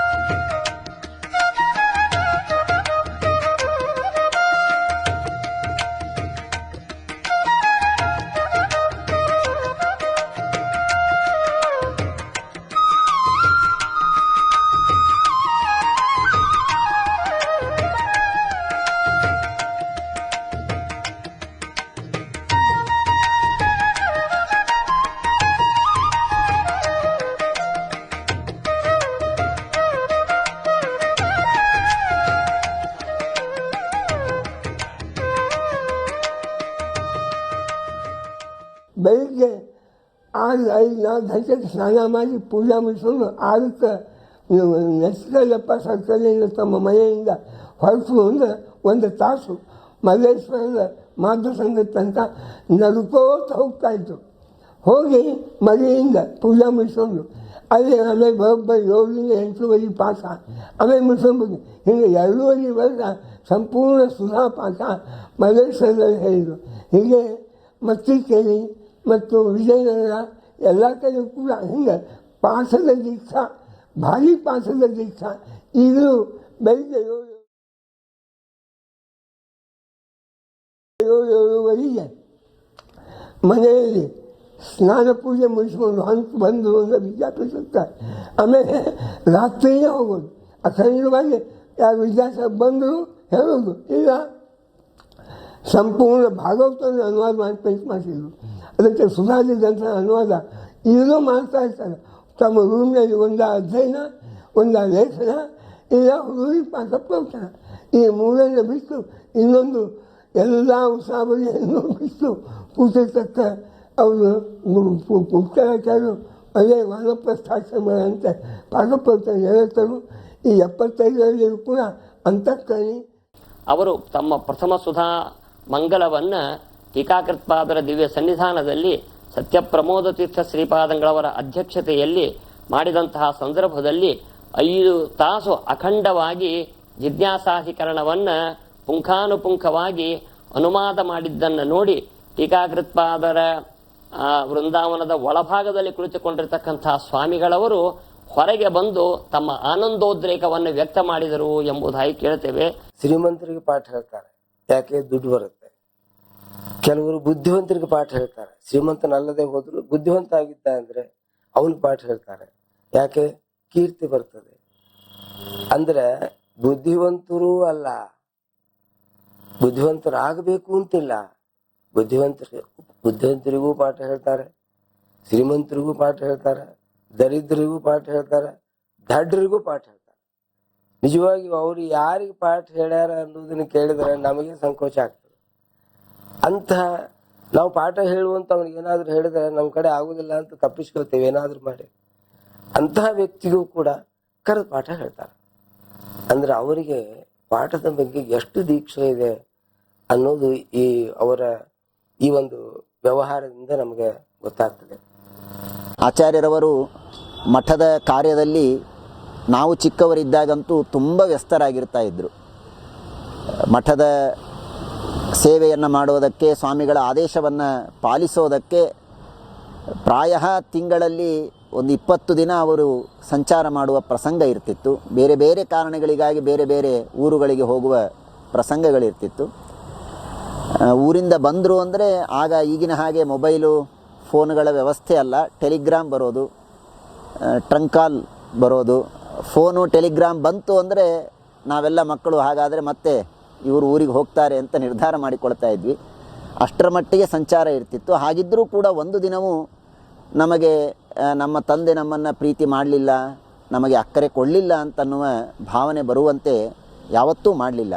ನಮ್ಮ ಎಲ್ಲ ಬೇಕುಗಳನ್ನು ಬೇಡಗಳನ್ನು ತಾವು ಎದುರು ನಿಂತು ನೋಡಿ ಅದನ್ನು ಪೂರೈಸ್ತಾ ಇದ್ದರು. ಹೀಗಾಗಿ ಅಷ್ಟು ಒಂದು ಆತ್ಮೀಯತೆ ನಮಗೆ ತಂದೆಯ ಬಗ್ಗೆ ಇತ್ತು. ಯಾವುದೇ ಕಾಲಕ್ಕೂ ಯಾವ ವಿಷಯವನ್ನು ಅವರು ಹೊಡೆದು ಬೆಳೆದು ಬೈದು ಹೇಳಿದ್ದು ನನಗೆ ನೆನಪೇ ಇಲ್ಲ. ಯಾವಾಗಲೂ ನಗನಗುತ್ತಾನೇ ಇರುತ್ತಿದ್ದರು. ತಮ್ಮ ಆಚರಣೆಯಿಂದಲೇ ನಮಗೆ ಪಾಠವನ್ನು ಕಲಿಸ್ತಾ ಇದ್ದರು. ಅನೇಕರಿಗೆ ಕಷ್ಟಗಳಿರುತ್ತೆ. ಆ ಕಷ್ಟಗಳನ್ನು ಕೆಲವರು ಹೇಳ್ಕೊಂಡಿರ್ತಾರೆ, ಕೆಲವೊಂದು ಆಚಾರ್ಯರಿಗೆ ಗೊತ್ತಾಗಿರುತ್ತೆ. ನಾವೆಲ್ಲ ಆ ವ್ಯಕ್ತಿಯನ್ನು ಸಾಂತ್ವನಗೊಳಿಸಿಬಿಟ್ರೆ ನಮ್ಮ ಕರ್ತವ್ಯ ಮುಗೀತು. ಆದರೆ ಆಚಾರ್ಯರದು ಇಷ್ಟೇ ಅಲ್ಲ. ಅವ್ರೇನು ಮಾಡ್ತಾರೆ ಅಂತಂದರೆ ಆ ವ್ಯಕ್ತಿಯಕ್ಕೋಸ್ಕರ ಸರ್ವಮೂಲವನ್ನು ಶ್ರೀಮನ್ಯಾಯ ಸುಧಾವನ್ನು ಪಾರಾಯಣ ಮಾಡ್ತಾರೆ. ಆ ವ್ಯಕ್ತಿಗೆ ಹೇಳಿರೋದಿಲ್ಲವೂ ಕೂಡ ಕೆಲವು ಸರ್ತೆ. ಈ ತರಹ ಆಚಾರ್ಯರು ಆ ವ್ಯಕ್ತಿಗಳಿಗೆ ತಾವು ಹೇಳದೆ ತಾವು ಎಷ್ಟೋ ಪಾರಾಯಣಗಳನ್ನು ಮಾಡಿ ಅದನ್ನು ಪ್ರತಿನಿತ್ಯ ಒಂದು ಡೈರಿ ಮೇಂಟೈನ್ ಮಾಡಿದ್ದಾರೆ ಅವರು ಅವತ್ತಿನಿಂದ ಇವತ್ತಿನವರೆಗೂ. ಆ ಡೈರಿಯಲ್ಲಿ ಅವರು ಬರೆದಿದ್ದಾರೆ ಯಾರಿಗೋಸ್ಕರ ಯಾವತ್ತು ಶುರು ಮಾಡಿದೆ ಯಾವತ್ತು ಮುಗಿಸಿದೆ ಅಂತ. ನಾವು ಆ ವ್ಯಕ್ತಿಗಳಿಗೆ ಹೋಗಿ ನಿಮಗೋಸ್ಕರ ಹೀಗೆ ಪಾರಾಯಣ ಮಾಡಿದ್ದಾರೆ ನಿಮಗೆ ಗೊತ್ತಾ ಅಂತ ಕೇಳಿದ್ರೆ ನಮಗೆ ಗೊತ್ತಿಲ್ಲ ಅಂತ ಹೇಳ್ತಾರೆ. ಇದು ಆಚಾರ್ಯರು ಸಮಾಜದ ಬಗ್ಗೆ ಕಳಕಳಿ, ಭಗವಂತನ ಬಗ್ಗೆ ನಿಷ್ಠೆ ಎರಡೂ ಅದರಲ್ಲಿ ಸಂದಣಿಸಿವೆ. ಸಮಾಜದ ಬಗ್ಗೆ ಕಳಕಳಿ, ಅವ್ರಿಗೆ ಒಳ್ಳೆಯದಾಗಬೇಕು, ಪರೀಕ್ಷೆ ಇದೆ ಅವ್ರಿಗೆ ಒಳ್ಳೆಯದಾಗಬೇಕು, ಆರೋಗ್ಯಕ್ಕೆ ಹಾನಿ ಆಗ್ತಾ ಇದೆ, ಆರೋಗ್ಯವಂತರಾಗಬೇಕು ಅನ್ನೋ ದೃಷ್ಟಿಯಿಂದ ಅವರು ತೆಗೆದುಕೊಳ್ಳತಕ್ಕಂತಹ ಸ್ಟೆಪ್ ಏನು? ಸರ್ವಮೂಲ ಪಾರಾಯಣ, ಶ್ರೀಮನ್ಯಾಯ ಸುಧಾ ಪಾರಾಯಣ ಇತ್ಯಾದಿಗಳು. ಆದರೆ ಅದನ್ನು ಆ ವ್ಯಕ್ತಿ ಮುಂದೆ ಹೋಗಿ ಹೇಳಿ ಅವರಿಂದ ಯಾವುದೋ ಆರ್ಥಿಕವಾಗಿಯೋ ಇನ್ಯಾವುದೋ ರೀತಿಯಿಂದ ಲಾಭ ಪಡೆದಿದ್ದಾರ ಅಂದರೆ ಆ ವ್ಯಕ್ತಿಗೆ ಹೇಳಿಲ್ಲ. ಇಂತಹ ಒಂದು ರೀತಿಯಾದ ಧರ್ಮ ಅವರಲ್ಲಿ ಇದೆ ಅಂತ ನಮಗೆ ಅವರಲ್ಲಿ ಇರೋಷ್ಟು ದಿನ ಗೊತ್ತಾಗಲಿಲ್ಲ. ಯಾವತ್ತು ನಾನು ವಿದ್ಯಾಪೀಠದಿಂದ ಹೊರಗೆ ಬಂದೆ, ಎಂದೋ ಒಂದು ದಿವಸ ಅವರ ಡೈರಿ ನೋಡುವ ಏನೋ ಭಾಗ್ಯ ಸಿಕ್ತು, ಆವಾಗ ನಮಗೆ ಈ ಗುಣ ಗೊತ್ತಾಯಿತು.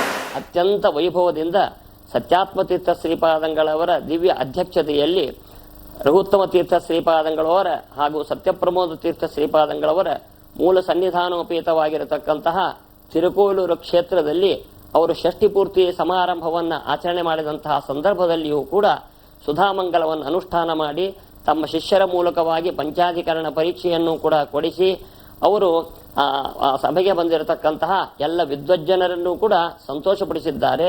ತಮ್ಮ ಅನುವಾದದ ಮೂಲಕವಾಗಿ, ಶಿಷ್ಯರ ಅನುವಾದದ ಮೂಲಕವಾಗಿ ಬಂದಿರತಕ್ಕಂತಹ ಜನರನ್ನು ಸಂತೋಷಪಡಿಸುವುದಷ್ಟೇ ಅಲ್ಲದೇನೆ ಸ್ವತಃ ಆ ಸಂದರ್ಭದಲ್ಲಿ ಅನೇಕ ವಿಧವಾಗಿರ್ತಕ್ಕಂತಹ 60ಕ್ಕೂ ಮಿಗಿಲಾಗಿರ್ತಕ್ಕಂತಹ ವಿದ್ವಾಂಸರಿಗೆ ರಜತ ಪಾತ್ರಗಳನ್ನು ಕೂಡ ಆಚಾರ್ಯರು ದಾನವನ್ನ ಮಾಡಿ ಅವರ ಅಂತರ್ಯಾಮಿಯಾಗಿರ್ತಕ್ಕಂತಹ ಭಗವಂತನ ಸಂತೋಷವನ್ನು ಪಡಿಸಿದ್ದಾರೆ.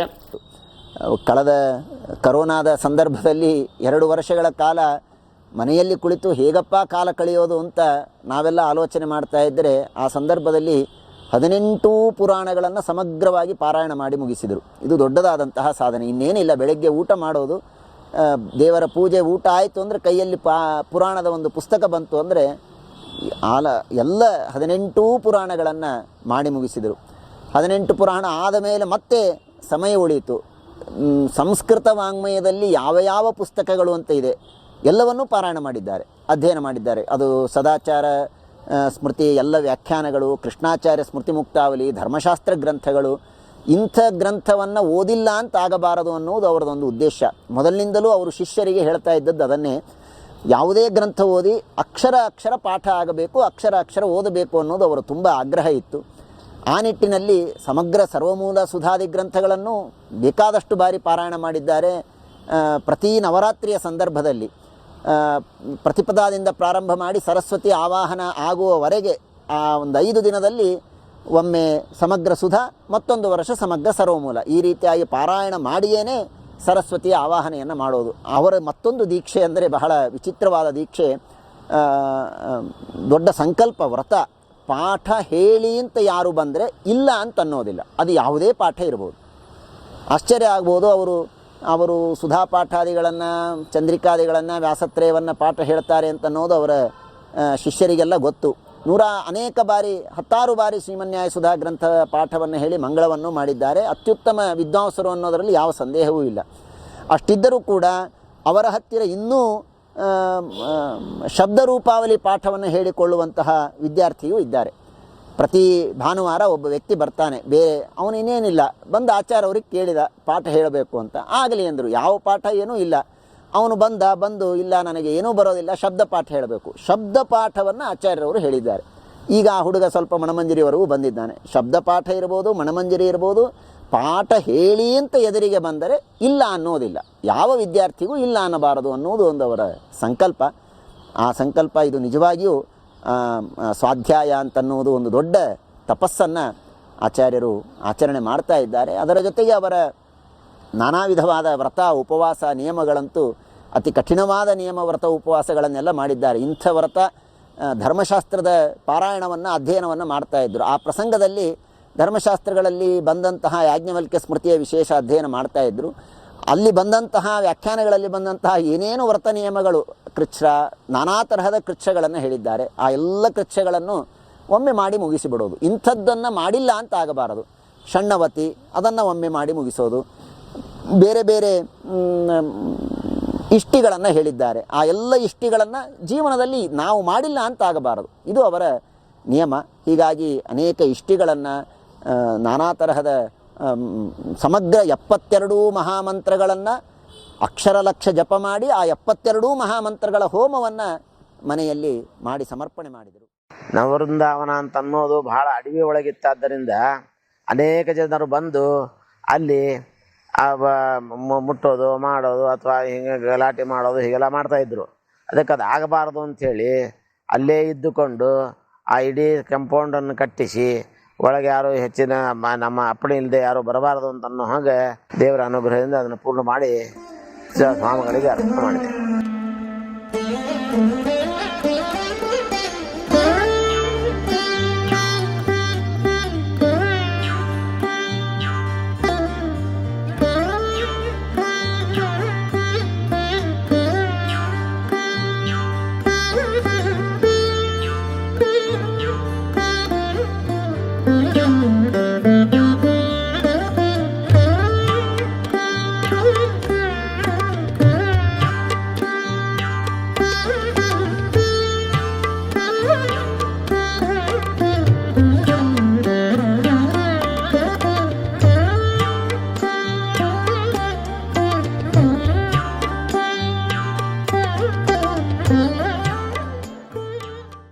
ಶ್ರೀಪಾದಪುತ್ರರಾದ ಗುತ್ತಲ್ ರಂಗಾಚಾರ್ಯರು ಸಮಗ್ರ ಭಾಗವತಕ್ಕೆ ಪ್ರತಿ ಶ್ಲೋಕ ಹಿಡಿದು ಕನ್ನಡದಲ್ಲಿ ಭಾಷಾಂತರ ಮಾಡಿ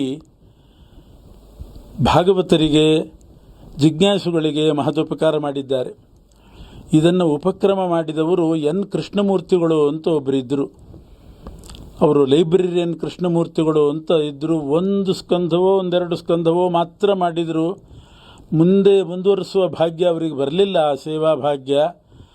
ಆದರೆ ಗುತ್ತಲ ರಂಗಾಚಾರ್ಯರು ಅದನ್ನು ಸೇರಿಸ್ಕೊಂಡು, ಅಂದರೆ ತಾವೇ ಸ್ವತಃ ಮೊದಲನೇ ಸ್ಕಂಧದಿಂದ 12 ಸ್ಕಂಧದವರೆಗೆ ಸಮಗ್ರ ಭಾಗವತವನ್ನು ಅಲೋಡನೆ ಮಾಡಿ ಕನ್ನಡದಲ್ಲಿ ಭಾಷಾಂತರೀಕರಿಸಿದ್ದು ಇದೊಂದು ಪುರಾಣ ಪ್ರಪಂಚಕ್ಕೆ ದೊಡ್ಡ ಸೇವೆ. ಬೆಂಗಳೂರಿನಲ್ಲಿ ಶ್ರೀ ಜಯತೀರ್ಥ ವಿದ್ಯಾಪೀಠವನ್ನು ಆರಂಭ ಮಾಡಲು ಆಚಾರ್ಯರು ಬಹಳ ಶ್ರಮಿಸಿದರು. ಆಚಾರ್ಯರ ಮೇಲಿನ ಅಭಿಮಾನದಿಂದ ಶ್ರೀ ಸತ್ಯಪ್ರಮೋದ ತೀರ್ಥರು 1989ನೇ ವರ್ಷದಲ್ಲಿ ಶ್ರೀ ಜಯತೀರ್ಥ ವಿದ್ಯಾಪೀಠವನ್ನು ಸ್ಥಾಪನೆ ಮಾಡಿದರು. ಅಂದಿನಿಂದ ಇಂದಿನವರೆಗೂ ಎಡಬಿಡದೆ 35 ವರ್ಷಗಳಿಂದ ವಿದ್ಯಾಪೀಠದ ಅಭಿವೃದ್ಧಿಗಾಗಿ ಆಚಾರ್ಯರು ಶ್ರಮಿಸುತ್ತಿದ್ದಾರೆ. ಮಾಧ್ವ ಸಮಾಜದಲ್ಲಿ ಮೊದಲು ಬಾರಿಗೆ ಸಮಗ್ರ ಸುಧಾ ಪರೀಕ್ಷೆಯನ್ನು ಮಾಡಿಸಿದ ಕೀರ್ತಿ ಗುತ್ತಲಾಚಾರ್ಯರು. ಆ ಊರು ಗುತ್ತಲ ಎನ್ನತಕ್ಕಂಥ ಊರು ಗೊತ್ತಲ್ವಾ ಎಲ್ರಿಗೂ? ಯಾವುದರಿಂದ ಆಯಿತು? ಈಗ ಏನು ಶ್ರೀಗಳವರ ಸತ್ಯಾತ್ಮ ಶ್ರೀಗಳವರ ಪೂರ್ವಾಶ್ರಮದ ತಂದೆಯಾದ ಈ ರಂಗಾಚಾರ್ಯರಲ್ಲಿ ವಿದ್ವತ್ತ ಇದ್ದದ್ದರಿಂದ, ಒಬ್ಬ ವಿದ್ವಾನ್ ಸರ್ವತ್ರ ಪೂಜ್ಯತೆ ಅಂತ ಹೇಳಿದಂತೆ ಗುತ್ತಲ ರಂಗಾಚಾರ್ಯರು ಶ್ರಮಪಟ್ಟು ತನ್ನ ದೇಹವನ್ನು ಗಂಧದ ಚೆಕ್ಕೆಯಂತೆ ತೇದಿ ವಿದ್ವತ್ತ ಎನ್ನತಕ್ಕಂಥ ಚಂದನದಿಂದ ಇಡೀ ದೇಶದಲ್ಲೇ ತಾನು ಪ್ರಸಿದ್ಧಿ ಪ್ರಚಾರಕ್ಕೆ ಬಂದಿದ್ದಾರೆ. ಆದ್ದರಿಂದ ಆ ಊರು ಈಗ ಯಾರತ್ರ ಕೇಳಿದ್ರು ಗುತ್ತಲ ಊರು ಗೊತ್ತಾ ಅಂದರೆ ಗುತ್ತಲ ಊರು ಗೊತ್ತು ಉಂಟಲ್ಲ ಅಂತಾರೆ. ಅವರನ್ನು ನಾನು ಹೇಳೋದೇನು ಅಂತಂದರೆ ಅದು ಬಂಗಾರದ ಮೊಟ್ಟೆ ಇಟ್ಟ ಕೋಳಿ ಅಂತ. ನಮ್ಮಲ್ಲಿ ಕತೆ ಉಂಟೊಂದು, ಬಂಗಾರದ ಮೊಟ್ಟೆ ಇಡುವ ಕೋಳಿ ಅಂತ ಒಬ್ಬ ಅತಿ ಆಸೆಗೆ ಸಂಬಂಧಪಟ್ಟ ಆ ಕತೆ ಚಾಲ್ತಿಯಲ್ಲಿ ಬಂದದ್ದು. ಅಂಥ ಕೋಳಿ ಉಂಟೋ ಇಲ್ವೋ ಗೊತ್ತಿಲ್ಲ. ಅಂತೂ ಈಗ ಗುತ್ತಲ ರಂಗಾಚಾರ್ಯರೆಂಬ ಕೋಳಿ ಮಾತ್ರ ಇದು ಬಂಗಾರದ ಮೊಟ್ಟೆ ಇಟ್ಟದ್ದೇ. ಯಾವುದದು ಬಂಗಾರದ ಮೊಟ್ಟೆ ಅಂತಂದರೆ ಮತ್ತೆ ಯಾವುದೂ ಅಲ್ಲ, ಸತ್ಯಾತ್ಮ ತೀರ್ಥರೆಂಬ ಬಂಗಾರದ ಸುವರ್ಣದ ದಿವಸದ 24 ಗಂಟೆಯೂ ಕೂಡ ಸುವರ್ಣ, ಒಳ್ಳೆಯ ವರ್ಣಗಳು, ಸುಧಾಕ್ಕೆ ಸಂಬಂಧಪಟ್ಟದ್ದೋ ಶಾಸ್ತ್ರಕ್ಕೆ ಸಂಬಂಧಪಟ್ಟದ್ದೋ ವರ್ಣಗಳು ಅವರ ಬಾಯಿಂದ ಬರ್ತಾನೇ ಇರ್ತವೆ. ಆದ್ದರಿಂದ ಸುವರ್ಣದ ಮೊಟ್ಟೆ ಸತ್ಯಾತ್ಮ ತೀರ್ಥರು. ಅಂತಹ ಮೊಟ್ಟೆಯನ್ನು ಕೊಟ್ಟವರು ನಮ್ಮ ಗುತ್ತಲ ರಂಗಾಚಾರ್ಯರು. ಪ್ರಾಯ ಚಾತುರ್ಮಾಸ್ಯಕ್ಕೆ ಆಚಾರ್ಯರನ್ನು ಕರೀಲಿಕ್ಕೆ ಆ ಚಾತುರ್ಮಾಸ್ಯದ ಕಮಿಟಿಯವರು ಬಂದಾಗ ಆಚಾರ್ಯರಿಗೆ ಏನು ವ್ಯವಸ್ಥೆಯನ್ನು ಮಾಡಬೇಕು? ಆಚಾರ್ಯರು ಹೇಳ್ತಾ ಇದ್ದದ್ದು ಒಂದೇ, ಬರ್ಕೊಳ್ಳಿಕ್ಕೆ ಒಂದು ಟೇಬಲ್ಲು, ಕೂಡ್ಲಿಕ್ಕೆ ಒಂದು ಚೇರ್, ಎಷ್ಟು ವ್ಯವಸ್ಥೆ ಮಾಡಿಕೊಡಪ್ಪ, ಸಾಕೇ ಸಾಕು, ಅಲ್ಲೊಂದು ಲೈಟು, ಸದಾ ಬರೆಯೋದು ಎಂತಹ ದೊಡ್ಡ ಭಾಗ್ಯ. ವಿದ್ಯಾಪೀಠ ಅವರು ತಮ್ಮ ಜೀವನದಲ್ಲಿ ಉಸಿರು ಅಂತ ತಿಳಿದುಕೊಂಡವರು. ಪ್ರಾಣವಾಯುವಿನಂತೆ ವಿದ್ಯಾಪೀಠವನ್ನು ಪ್ರೀತಿಸಿದವರು ನಮ್ಮ ಆಚಾರ್ಯರು. ಪ್ರತಿ ಕ್ಷಣದಲ್ಲಿಯೂ ಕೂಡ ನಮಗೆ ಆಚಾರ್ಯರು ಹೇಳ್ತಾ ಇದ್ದರು,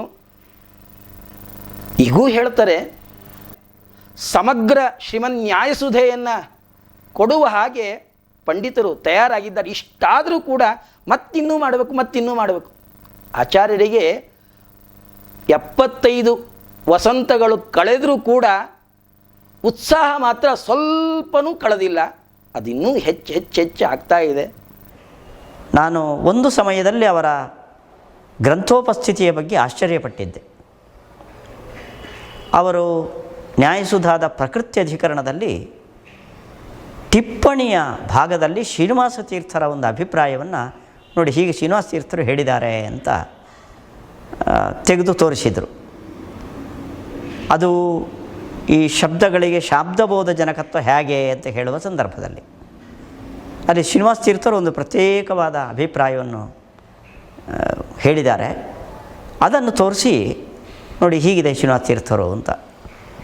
ಆವಾಗ ಬರೇ ಗುತ್ತಲಾಚಾರ್ಯರು ನ್ಯಾಯಸುಧಾದ ಮೂಲ ಮಾತ್ರ ಅಲ್ಲದೆ ಟಿಪ್ಪಣಿಗಳ ಪರಿಚಯನೂ ಕೂಡ ಅವರಿಗೆ ಇದೆ ಮುಖ್ಯವಾದ ಭಾಗಗಳಲ್ಲಿ ಅಂತ ಅನ್ನೋದನ್ನು ನಾನು ಅರ್ಥ ಮಾಡಿಕೊಂಡೆ.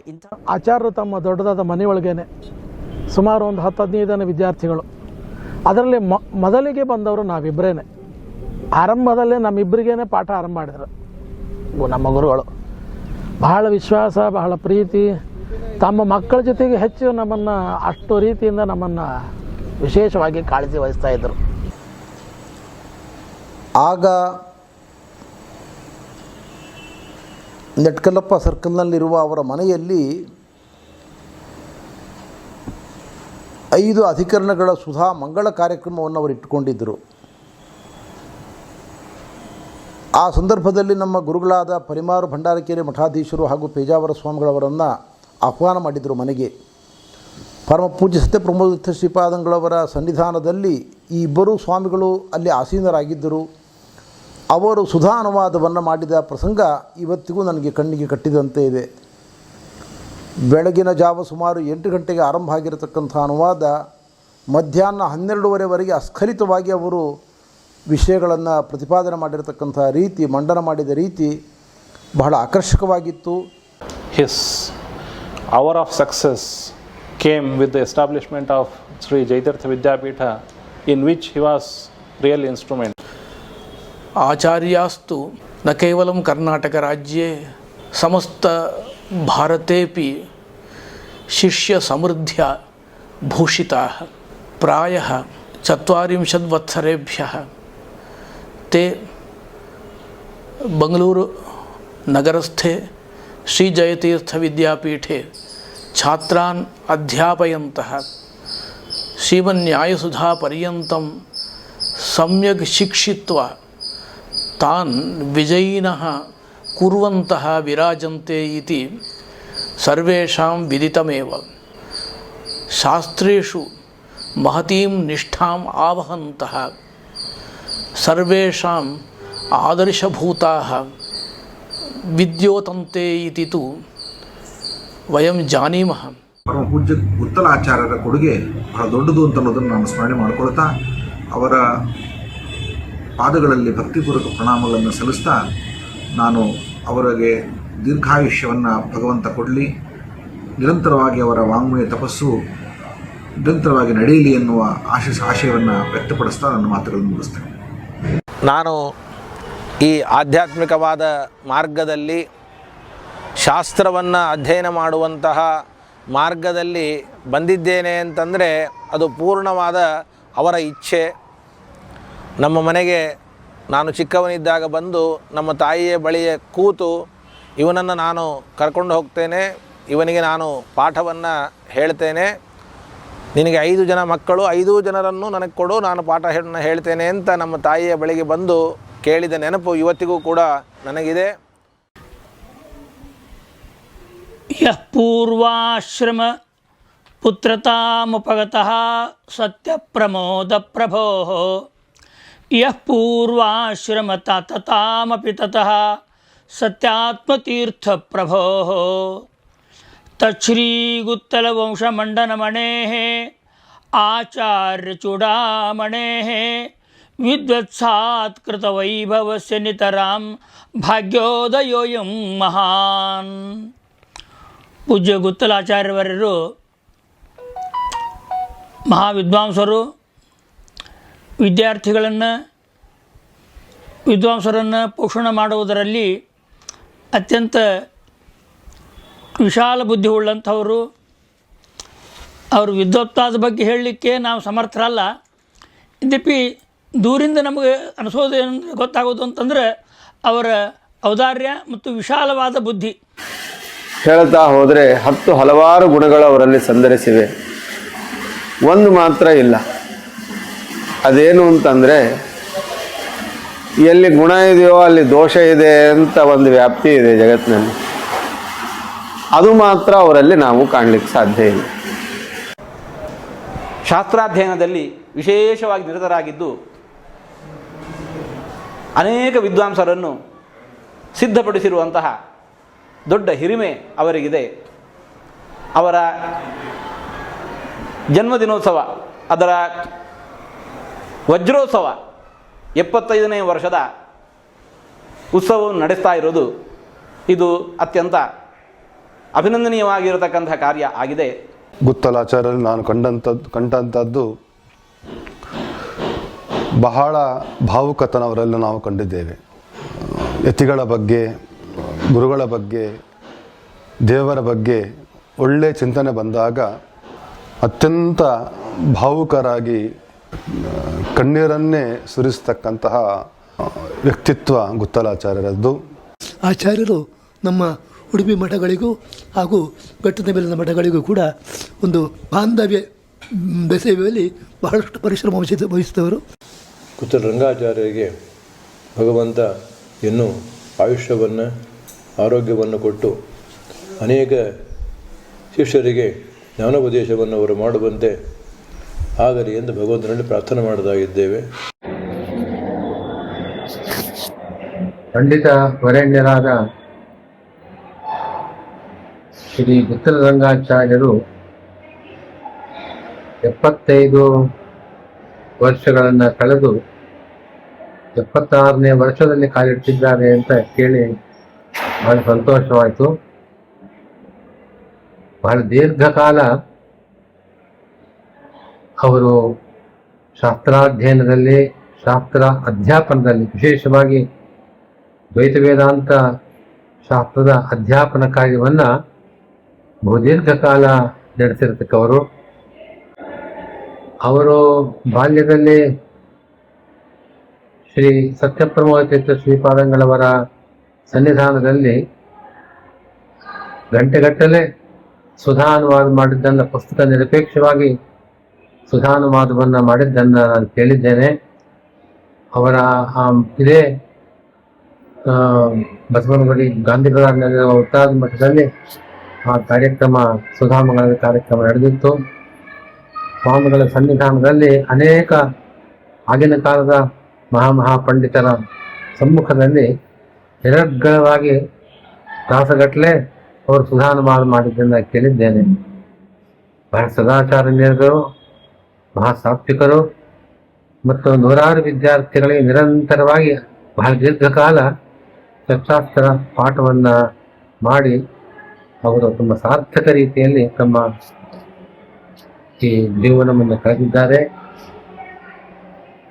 ಶ್ರೀಮತ್ ಸತ್ಯಪ್ರಮೋದ ತೀರ್ಥ ಶ್ರೀಪಾದಂಗಳವರ ಪೂರ್ವಾಶ್ರಮದ ಪುತ್ರರು, ಈಗ ಶ್ರೀಮದ್ ಉತ್ತರಾದಿ ಮಠದ ಪೀಠವನ್ನು ಅಲಂಕರಿಸಿರುವ ಶ್ರೀ ಸತ್ಯಾತ್ಮ ತೀರ್ಥ ಶ್ರೀಪಾದಂಗಳವರ ಪೂರ್ವಾಶ್ರಮದ ತಂದೆಗಳು ಆಗಿ ಅವರು ಮಾಧ್ವ ಜನತೆಗೆ ಬಹಳ ದೊಡ್ಡ ಕೊಡುಗೆಯನ್ನು ನೀಡಿದ್ದಾರೆ ಅಂತ ಹೇಳಿದರೆ ಅತಿಶಯೋಕ್ತಿ ಆಗಲಾರದು.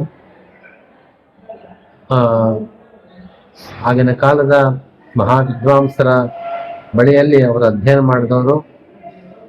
ಅವರು ಈ ಒಂದು ಜ್ಞಾನ ಕಾರ್ಯ ನಿರಂತರವಾಗಿ ನಡೀತಾ ಇರಲಿ. ಗುತ್ತಲ ರಂಗಾಚಾರ್ಯರಿಗೆ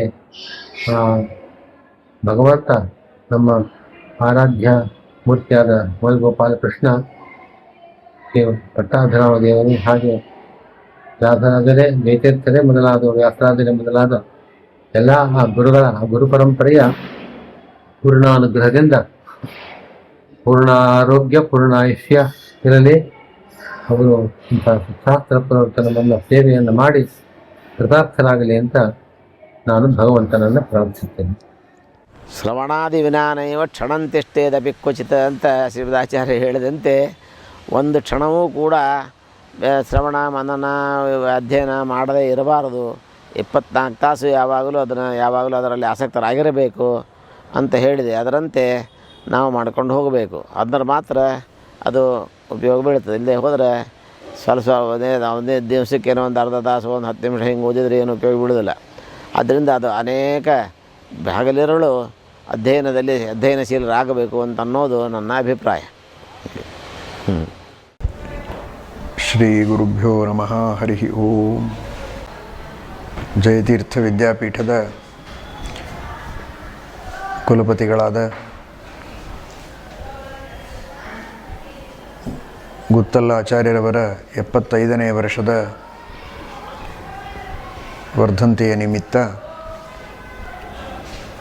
ಶಿಷ್ಯರೆಲ್ಲ ಸೇರಿ ಅವರ ವಿಷಯದಲ್ಲಿ ಒಂದು ಡಾಕ್ಯುಮೆಂಟರಿ ಮಾಡ್ತಾ ಇದ್ದಾರೆ. ಇದು ಅತ್ಯಂತ ಸ್ತುತ್ಯವಾದ ಕಾರ್ಯ.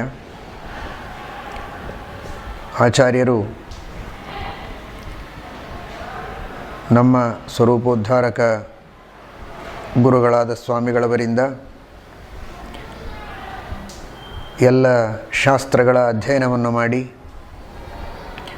ನಿರಂತರವಾಗಿ ಪಾಠ ಪ್ರವಚನಗಳನ್ನು ಮಾಡುವುದಕ್ಕಾಗಿಯೇ ತಮ್ಮ ಜೀವನವನ್ನು ಮೀಸಲಾಗಿಟ್ಟಿದ್ದಾರೆ.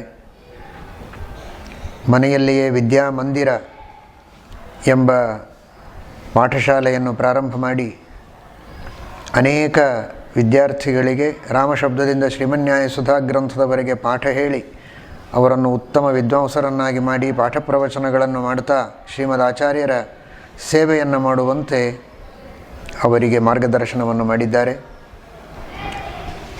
ಅದೇ ರೀತಿ ಜಯತೀರ್ಥ ವಿದ್ಯಾಪೀಠದ ಸ್ಥಾಪನೆಗಾಗಿ ಸ್ವಾಮಿಗಳವರಲ್ಲಿ ಗುರುಗಳಲ್ಲಿ ಪ್ರಾರ್ಥನೆಯನ್ನು ಮಾಡಿ ಗುರುಗಳು ಪ್ರತಿಷ್ಠಾಪನೆ ಮಾಡಿದ ನಂತರ ನಿರಂತರವಾಗಿ ಚಿಕ್ಕ ಮಕ್ಕಳಿಗೆ, ಹಿರಿಯ ವಿದ್ಯಾರ್ಥಿಗಳಿಗೆ, ವಿದ್ವಾಂಸರಿಗೆ ಹಾಗೂ ಸದ್ಗೃಹಸ್ಥರಿಗೆ ನಿರಂತರವಾಗಿ ಪಾಠ ಪ್ರವಚನಗಳನ್ನು ಮಾಡ್ತಾ ವಿಶೇಷವಾಗಿ ವ್ಯಾಸತ್ರಯ, ಶ್ರೀಮನ್ಯಾಯ ಸುಧಾದಿ ಗ್ರಂಥಗಳನ್ನು ಪಾಠ ಹೇಳಿ ಸಿದ್ಧಪಡಿಸಿ ಪರೀಕ್ಷೆಯನ್ನು ಕೊಡಿಸಿದ್ದಾರೆ ವಿದ್ಯಾರ್ಥಿಗಳಿಂದ.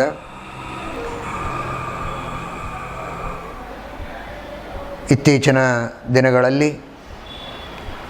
ಸಮಗ್ರ ಶ್ರೀಮನ್ಯಾಯ ಸುಧಾ ಗ್ರಂಥದ ಪಾಠವನ್ನು ಹೇಳಿ, ಅಷ್ಟು ಮಾತ್ರವಲ್ಲ ಎಲ್ಲ ಟೀಕಾಗ್ರಂಥಗಳ ಪಾಠವನ್ನು ಹೇಳಿ ಸಮಸ್ತ ಟೀಕಾಕೃತ್ಪಾದರ ಟೀಕಾಗ್ರಂಥಗಳನ್ನು ಶ್ರೀಮನ್ಯಾಯ ಸುಧಾ ಗ್ರಂಥವನ್ನು ಒಳಗೊಂಡಂತೆ ಪಾಠ ಹೇಳಿ ಸಿದ್ಧಪಡಿಸಿ ಸಮಗ್ರವಾದ ಪರೀಕ್ಷೆಯನ್ನು ಮೊಟ್ಟ ಮೊದಲ ಬಾರಿ ಕೊಡಿಸಿದ ಶ್ರೇಯಸ್ಸು ಗುತ್ತಲಾಚಾರ್ಯರಿಗೆ ಸೇರ್ತದೆ.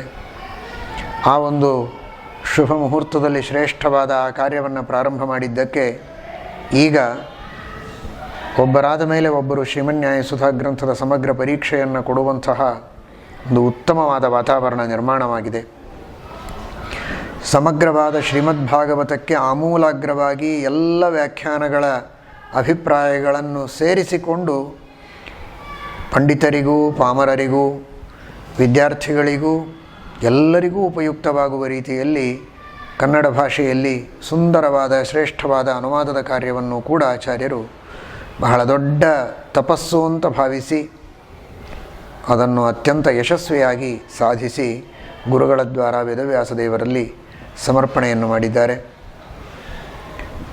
ಇದರಂತೆ ಇನ್ನನೇಕ ವಿವಿಧವಾದ ಜಯತೀರ್ಥ ವಿದ್ಯಾಪೀಠದ ಅಭಿವೃದ್ಧಿ ಹಾಗೂ ಶ್ರೀಮಠದ ಅಭಿವೃದ್ಧಿ ಕಾರ್ಯಗಳಲ್ಲಿ ಹಾಗೂ ಎಲ್ಲ ವಿದ್ಯಾರ್ಥಿಗಳ ವೈಯಕ್ತಿಕವಾದಂತಹ ಜೀವನದಲ್ಲಿ ಬೇಕಾದಂತಹ ನಾನಾ ವಿಧವಾದ ಸಹಾಯ ಸಹಕಾರಗಳನ್ನು ಮಾಡುವ ವಿಷಯದಲ್ಲಿ ಅವರ ವಿಶೇಷವಾದಂತಹ ಪಾತ್ರ ಇದೆ.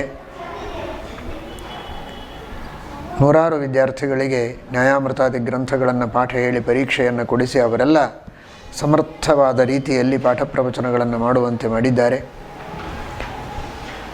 ಈ ರೀತಿಯ ವಿವಿಧ ರೀತಿಯ ಜ್ಞಾನ ಕಾರ್ಯಗಳನ್ನು, ಶ್ರೀಮಠದ ಸೇವಾ ಕಾರ್ಯಗಳನ್ನು ನಿಷ್ಕಾಮವಾಗಿ ಹರಿವಾಯುಗುರುಗಳ ಪ್ರೀತ್ಯರ್ಥವಾಗಿ ಮಾಡಿದಂತಹ ಆಚಾರ್ಯರಿಗೆ ಇದೇ ರೀತಿಯ ಪಾಠ ಪ್ರವಚನಗಳನ್ನು ಮಾಡುವಂತಹ ಸೌಭಾಗ್ಯ, ದೀರ್ಘವಾದ ಆಯುರಾರೋಗ್ಯಾದಿಗಳನ್ನು ಕೊಟ್ಟು ಶ್ರೀಮನ್ ಮೂಲರಾಮ ದಿಗ್ವಿಜಯರಾಮ ವೇದವ್ಯಾಸದೇವರು ಅನುಗ್ರಹವನ್ನು ಮಾಡಲಿ ಎಂಬುದಾಗಿ ಪ್ರಾರ್ಥನೆಯನ್ನು ಮಾಡ್ತಾ ಇದ್ದೆ.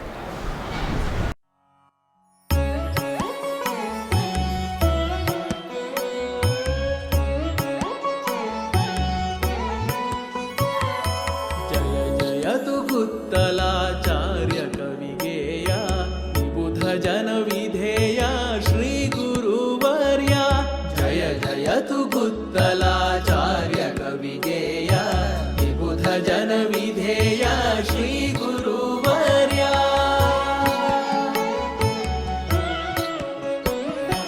ಸನ್ಮೋದ ಸಂಜಾತ ಸತ್ಯಾತ್ಮ तात विद्वत्सु विख्यात मध्वपोता सन्मोद संजात सत्यात्मयति तात विद्वत्सु विख्यात मध्वपोता प्रकटित बहुशास्त्र जात राजित गोत्र रंगार्यवर्य सुयोग्य पौत्र प्रकटित बहुशास्त्र जात राजित गोत्र रंगार्यवर्य सुयोग्य पौत्र जय जयतु गुत्तलाचार्य